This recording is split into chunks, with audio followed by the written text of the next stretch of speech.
We've seen that flat and curved mirrors can be used to manipulate images, but a more common device to do that is the lens. And lenses can occur in nature, for example, in the eye. The surface of the eye has a lens which is made of transparent cells.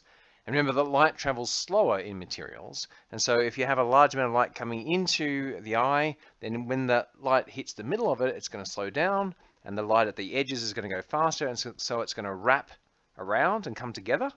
And if you build the lens right, so you have the right thicknesses varying as you go across, you can have parallel rays of light coming into one point called a focus, and that's called a converging lens. And you can work out how images work for converging lenses in exactly the same way you do for mirrors. So if we have a focus for a lens, and we have to have a focus on either side because light rays could go either way through a lens, then if you have an object on one side, you can figure out what kind of image you're going to get by following the normal rules of light rays.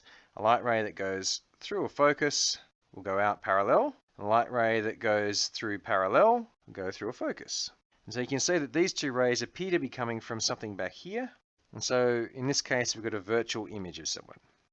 Alternatively, if you have someone standing outside the focus, you get a different kind of image, but you work it out the same way. Parallel rays go through the focus, and rays that go through the focus come out parallel. And so here you can see that the light rays really seem to be coming from this point.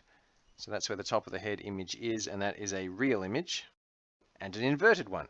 So you can see the way you work this out is the same every time. Remember, these things are called converging lenses. You can also build diverging lenses. A diverging lens has more material on the outside and less on the inside, like this. What that means is that light rays are going to go the other way. The ones that come in parallel are going to spread out. And if you build them just right, you can make it so that they all seem to spread out from a particular point, which is also called the focus. And because lenses are symmetric, you can have light go either way, you have a similar focus on the other side. And you can also make images with diverging lenses following exactly the same rules. So here we have our object, and if we have a light ray that goes in parallel, it'll seem to come out from this focus.